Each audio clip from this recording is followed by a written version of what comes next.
Parvana's Journey by Deborah Ellis. Dedication to children forced to be braver than they should have to be. Chapter 1. A man Parvana didn't know gave one final pat to the dirt mounded up over her father's grave. The village mullah had already recited the janazah, the prayer for the dead. The funeral service was over. Small, sharp stones dug into Parvana's knees as she knelt at the edge of the grave and placed the large stones she had gathered around it. She put each one down slowly. There was no reason to hurry.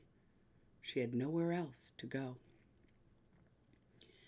There were not enough rocks. The ones she had gathered only went halfway around the rectangle of turned-up earth. "Spread them out," a man said, and he bent down to help her. They spread out the stones, but Parvana didn't like the gaps. She thought briefly about taking rocks from other graves, but that didn't seem right. She would find more rocks later. One thing Afghanistan had was plenty of rocks. "Rise yourself up now, boy," one of the men said to her. Parvana's hair was clipped short, and she wore the plain blanket shawl and shower kameez of a boy. "There is no point staying in the dirt." "Leave him alone," another man said. "He is mourning for his father." "We all have dead to mourn, but we do not have to do it in the dirt. Come on, boy, get to your feet.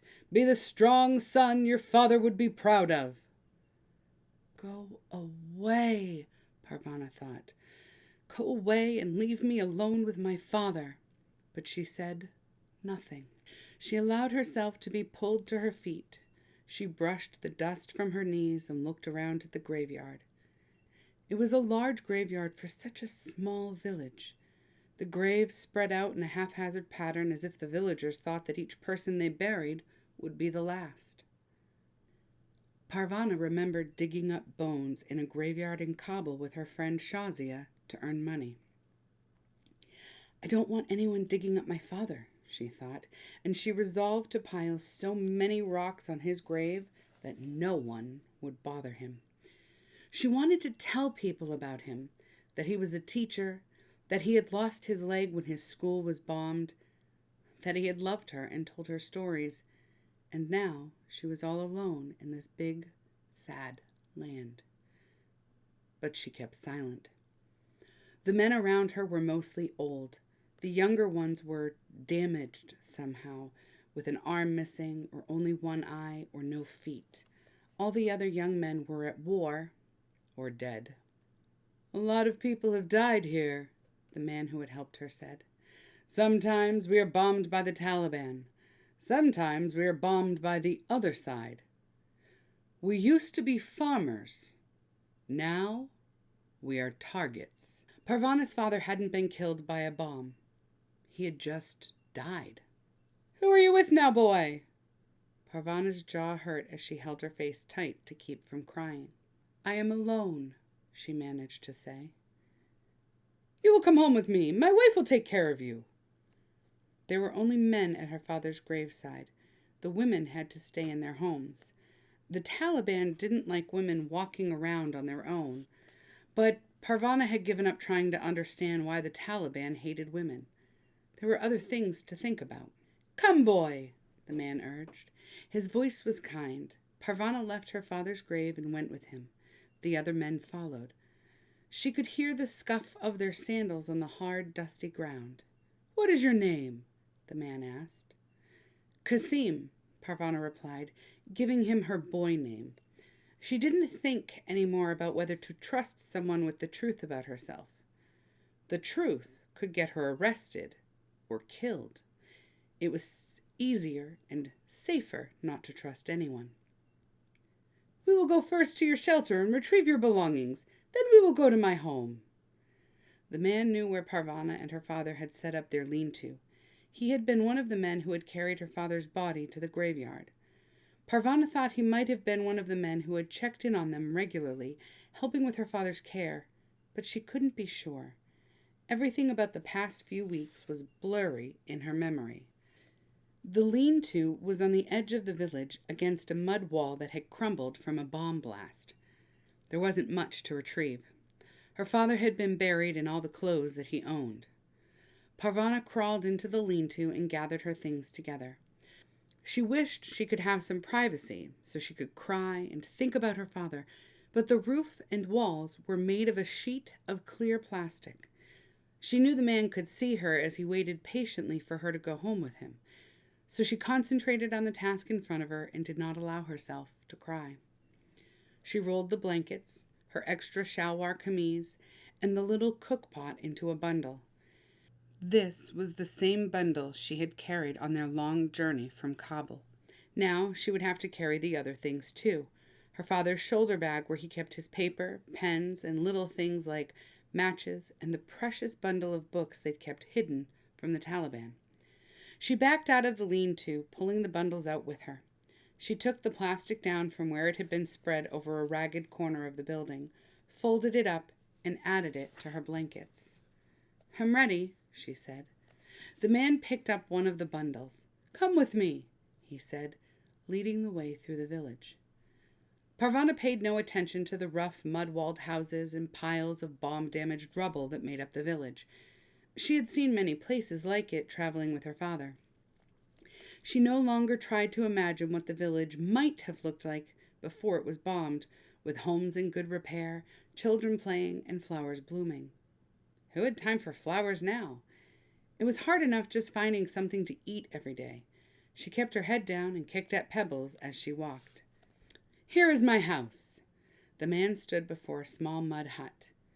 5 times my house has been destroyed by bombs, and 5 times I have built it back up again," he said proudly. A flap of tattered green cloth covered the doorway. He held it aside and motioned for Parvana to go in. "Here is the grieving boy," he said to his wife.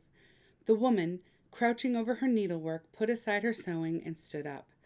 Parvana was young, so the woman did not put on her burqa. 3 small girls watched from a corner of the room. As a guest, Parvana was given the best spot in the dark one-room house.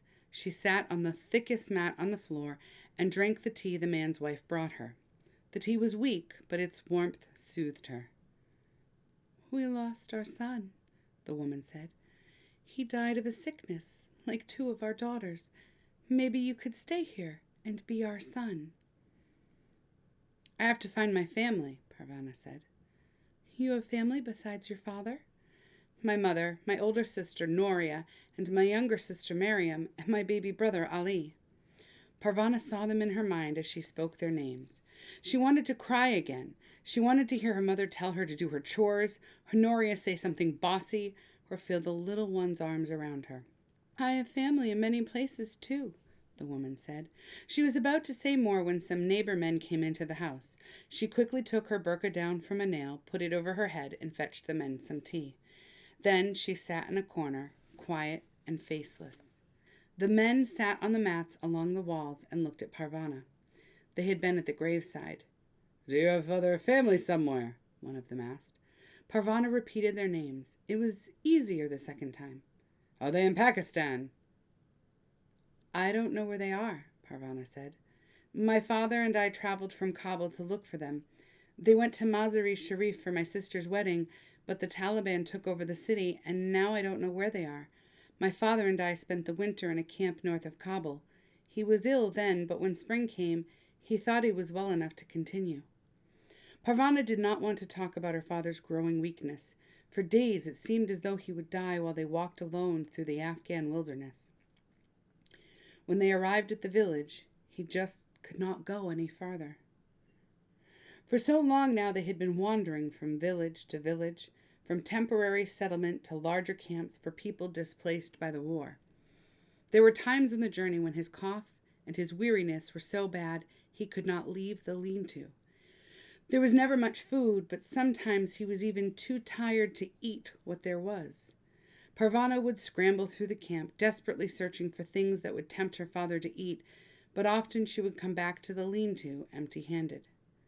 She did not speak to these men of those times. She also did not tell them that her father had been in prison, arrested by the Taliban for being educated in England. "You can stay here with us in this village," one of the men said. "You can make your home here." "I have to find my family." "That is important," one of the men said, "but it is not safe for you to wander around Afghanistan on your own. You will stay here. You can continue your search when you are grown." Weariness hit Parvana like a tank. "I will stay," she said. Suddenly she was too tired to argue. Her head slouched down on her chest, and she felt the woman in the house lay her down and cover her with a blanket. Then she fell asleep. Parvana stayed in the village for another week. She piled rocks on her father's grave and tried to become brave enough to leave. The girls in the family helped her feel better. She played string games with the little ones. The older girl, who seemed only a couple of years younger than Parvana, went with her each day to her father's grave and helped carry and pile the rocks to keep him safe. It was comforting to have a mother taking care of her again, too, cooking for her and watching out for her, even though it wasn't her own mother. It made her feel almost normal to be around the everyday tasks of ordinary living, the cooking and cleaning. As a guest, she was not expected to help, so she spent most of her time resting and mourning her father. She was tempted to stay and be a son to the good people who had taken her in. The journey ahead of her would be long and lonely. But she had to find the people she belonged to. She could not pass as a boy forever. She was already 13. One afternoon toward the end of the week, a group of children poked their heads in the door of the house where Parvana was staying. "Can we take you today? Can you come now?" The children had been begging for days for her to go with them to see the village's main attraction. Parvana hadn't felt like seeing anything, but today she said, "All right, let's go." The children pulled her by the hand up a hill on the far side of the village from the graveyard.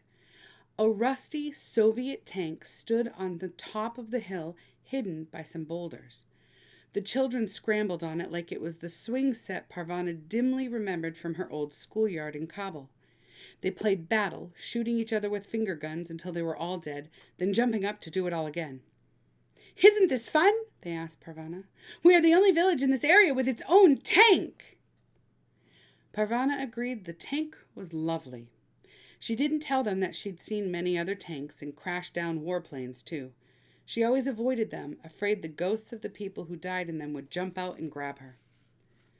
Parvana was awakened the next night by a gentle shake. A small hand was pressed over her mouth to prevent her from crying out. "Come outside," a voice whispered in her ear. The oldest girl took up Parvana's bundles and went out the door. They had to be very quiet. The rest of the family was asleep in the room.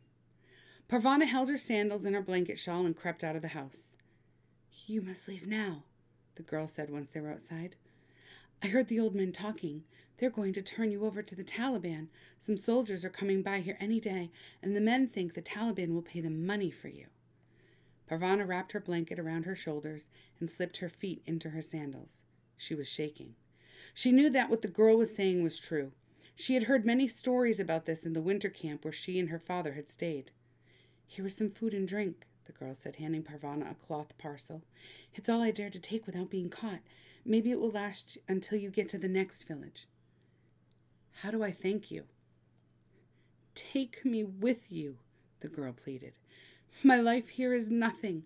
There has to be some place better than this on the other side of those hills, but I can't go by myself." Parvana couldn't look at the girl's face. If she took the girl with her, all the men of the village would come after them. The girl would be in terrible trouble for dishonoring her family, and Parvana would be turned over to the Taliban. She put her arms around the girl, aching for her sisters. "Go back inside," she said stiffly. "I can't help you." Then she picked up her belongings, turned quickly, and walked out of the village without looking back.